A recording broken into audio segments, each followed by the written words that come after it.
Hello guys, welcome to my YouTube channel and today's my topic is importance role of microorganisms।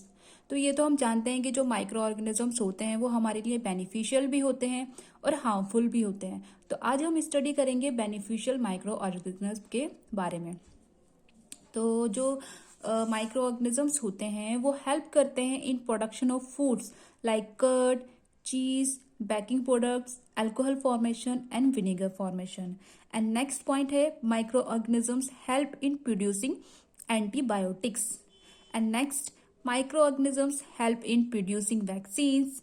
And next है micro organisms help in agriculture and biogas synthesis. तो हम अब इनको detail में study करते हैं। First point है हमारा प्रोडक्शन ऑफ फूड्स। तो जो कर्ड का फॉर्मेशन होता है वो तो हमें पता है कि जो कर्ड होता है वो मिल्क से बनता है, ठीक है। तो मिल्क से लेकिन कैसे बनता है? तो एक बैक्टीरिया होता है लैक्टोबैसिलस बैक्टीरिया, जो कि मिल्क में एक प्रोटीन होता है जिसका नाम है कैसीन। तो लैक्टोबैसिलस बैक्टीरिया उस कैसीन की छोटी छोटी बूंदों को कलेक्ट करके कर्ड बनाने में हेल्प करता है। इस तरह से bacteria help in formation of curd from milk. तो लैक्टोबैसिलस बैक्टीरिया मिल्क को कर्ड में कन्वर्ट कर देता है, ठीक है। इस तरह से कर्ड का फॉर्मेशन होता है। नेक्स्ट है हमारा चीज। चीज का फॉर्मेशन भी कौन करता है? बैक्टीरिया। कौन से? स्ट्रेप्टोकोकस और लैक्टोबैसिलस स्पीसीज, जो कि चीज के प्रोडक्शन में हेल्प करती हैं बाय फर्मेंटेशन प्रोसेस, ठीक है। नेक्स्ट पॉइंट है हमारा in baking industries. Bread, cake, pastries, इसका फॉर्मेशन भी कैसा होता है? माइक्रो ऑर्गेनिजम्स की हेल्प से। तो ब्रेड का फॉर्मेशन कौन करता है? East. Yeast is used to make bread. When yeast is added to roasting flour and water, carbon dioxide is produced which get trapped in the dough prepared from the flour। इसको bread को prepare करने के लिए कैसे prepare किया जाता है? एक डो तैयार किया जाता है, floor plus water plus sugar plus east. तो ईस्ट क्या करता है? एक एनारोबिक रेस्पिरेशन करता है जिससे कि कार्बन डाइऑक्साइड प्रोड्यूस होती है। कार्बन डाइऑक्साइड प्रोड्यूस होगी और जो डो तैयार किया है वो क्या होगा? हमारा ब्रेड उससे ईस्ट से क्या होगा? ब्रेड का फॉर्मेशन होगा, ठीक है। इस तरह से ब्रेड का फॉर्मेशन होता है। ब्रेड में जो बीच में होल्स होते हैं तो उसमें वो क्या है? इसका मीन्स क्या होगा कि कार्बन डाइऑक्साइड प्रोड्यूस हुई है। इस तरह से ईस्ट एनारोबिक रेस्पिरेशन करेगा और ब्रेड का फॉर्मेशन करता है। नेक्स्ट है हमारा अल्कोहल फॉर्मेशन। तो yeast is microorganism that is responsible for fermentation in beer. Yeast metabolizes the sugar extracted from grain which produces alcohol and carbon dioxide and thereby turn water into beer।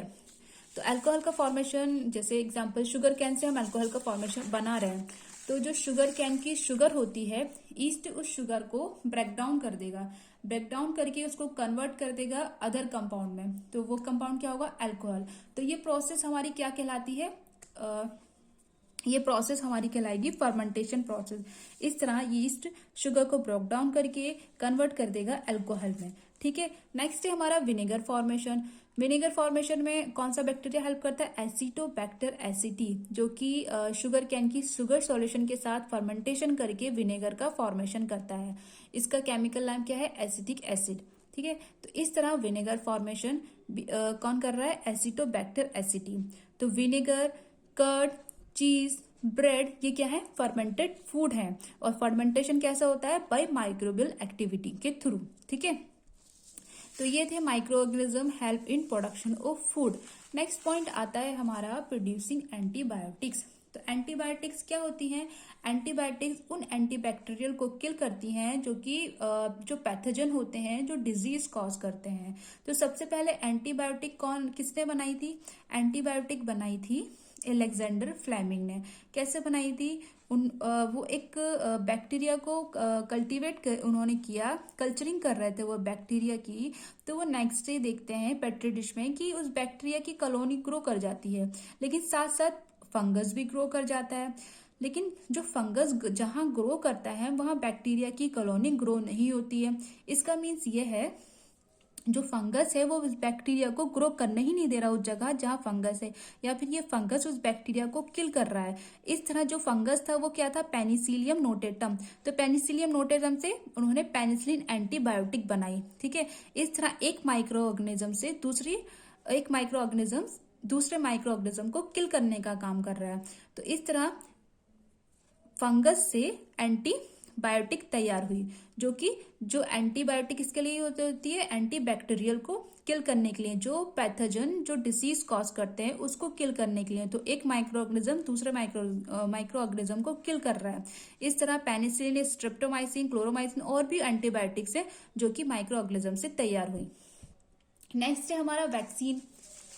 Vaccine भी हमारा microbe से बनता है। Vaccine भी हमारी microbe से बनती है। किस तरह के माइक्रोब्स उसमें यूज होते हैं? जो कि डेड होते हैं या फिर इनएक्टिव फॉर्म में होते हैं, जो कि हमारी बॉडी में एंटर करेंगे ये माइक्रोब्स। लेकिन कैसे होंगे? वो डेड होंगे, तो वो डिजीज कॉज नहीं करेंगे। वो क्या करेंगे? हमारे इम्यून सिस्टम को एक्टिव कर देते हैं और एंटीबॉडीज बनाते हैं। जब हमारा वायरस कोई, जैसे कि एग्जाम्पल पोलियो वायरस है, ठीक है, तो पोलियो वायरस से पोलियो वैक्सीन हमने बनाई है, लेकिन वो वायरस कैसा है? डेड है या फिर इनएक्टिव। तो इस क्या हुआ? इस वायरस ने जो डेड और इनएक्टिव हमारी बॉडी में इंट्रोड्यूस हुआ बाय ओरल या फिर बाय इंजेक्शन, कोई वैक्सीन हमारी बॉडी में इंट्रोड्यूस हुई, तो वो एक एंटीबॉडीज बना लेती है बॉडी में। जब एंटीबॉडी बना ली, तो जब ये वायरस हमारी बॉडी को ये डिजीज हमारी बॉडी में एंटर करेगी, तो या तो ये वैक्सीन जो एंटीबॉडी बनी है या तो ये किल कर देगा या फिर उस वायरस को एंटर होने ही नहीं देगा हमारी बॉडी में। इस तरह से वैक्सीन बनती है और काम करती है हमारी बॉडी में। तो vaccine are made from microbes that are dead और इनएक्टिव, जो डेड है और इनएक्टिव माइक्रोब्स हैं, so that they are unable to cause disease, जो कि डिजीज कॉज नहीं कर सकते हैं। They offer protection against disease like tuberculosis, polio etcetera by producing antibody, जो एंटीबॉडी प्रोड्यूस करते हैं। और जब ये वायरस हमारी बॉडी में अटैक करेंगे तो ये उसको अटैक करने ही नहीं देगी, क्योंकि एंटीबॉडी हमारी बॉडी में ऑलरेडी बन चुकी है और अगर बन गई तो ये किल कर देगी। नेक्स्ट है bacteria and yeast are used in making vitamin B complex tablet. Vitamin B complex tablet भी बैक्टीरिया और ईस्ट से बनती है। नेक्स्ट है the human hormonal called insulin can also be obtain from bacteria. Insulin भी bacteria से ही obtain तैयार किया जाता है। नेक्स्ट है हमारा इन एग्रीकल्चर। इन एग्रीकल्चर में माइक्रो ऑर्गेनिजम्स कौन से हेल्प करते हैं? तो जो राइजोबियम बैक्टीरिया है और ब्लू ग्रीन एल्गी है जिसका नाम नॉस्टॉक है, वो क्या करता है? जो वो कहाँ प्लांट्स रूट्स में प्रेजेंट होता है, किसकी? लेग्यूमिनियम प्लांट्स की। तो ये क्या करते हैं माइक्रो ऑर्गेनिजम्स? ये जो एयर में नाइट्रोजन प्रेजेंट होती है उसको नाइट्रेट में कन्वर्ट करके नाइट्रोजन फिक्सिंग करते हैं, जिससे कि सॉइल फर्टिलिटी बढ़ जाती है। जो सॉइल की फर्टिलिटी बढ़ेगी तो प्लांट्स तो ग्रो करेंगे, तो प्लांट्स ग्रो करते हैं। इस तरह micro organism help in agriculture. तो rhizobiaceae bacteria and blue green algae found in the roots of plant like groundnut changes nitrogen present in the air into component useful for growth of plants. ठीक है, इस तरह micro organism help in agriculture. Next है in cleaning the environment. कुछ micro organism ऐसे होते हैं जो कि एनवायरनमेंट में क्लीनिंग में हेल्प करते हैं। कैसे? जैसे कि कोई एनिमल है या फिर बर्ड है, वो डेड हो गया, तो ये क्या करते हैं? उसकी बॉडी को डिकम्पोज कर देते हैं और उस बॉडी को डिकम्पोज कर देंगे, उस जगह की सॉइल की फर्टिलिटी बढ़ा देते हैं। तो some microorganism are responsible for decomposing dead organic matter. और वो कौन से माइक्रो ऑर्गेनिज्म होते हैं? नॉस्टॉक या फिर Anabaena. Some edible fungi like mushroom can be eaten raw in the good form. कुछ माइक्रो ऑर्गेनिज्म एडिबल होते हैं। नेक्स्ट है हमारा बायोगैस सिंथेसिस। बायोगैस सिंथेसिस कौन सा माइक्रो ऑर्गेनिज्म कर रहा है? एनारोबिक बैक्टीरिया, जिसका नाम है archaea. Bacteria help in treating sewage and producing biogas from waste water. ठीक है, इस तरह से बायोगैस का प्रोड्यूस हो रही है। और biogas mixture of methane, carbon dioxide, hydrogen और हाइड्रोजन सल्फेट। ठीक है, तो ये था हमारा बेनिफिशियल माइक्रो ऑर्गेनिज्म। तो किस तरह से माइक्रो ऑर्गेनिज्म हेल्प करते हैं, किस तरह से माइक्रो ऑर्गेनिज्म बेनिफिशियल है हमारे लिए। तो आपको मेरी आज की वीडियो कैसी लगी आप प्लीज कमेंट करके बताएं। प्लीज मेरी वीडियो को लाइक करें और ज्यादा से ज्यादा शेयर करें, सब्सक्राइब करें। जल्द ही मैं आप लोगों के लिए वीडियोस लेके आऊंगी हार्मफुल माइक्रो ऑर्गेनिजम्स की। तब तक के लिए थैंक्स फॉर वॉचिंग।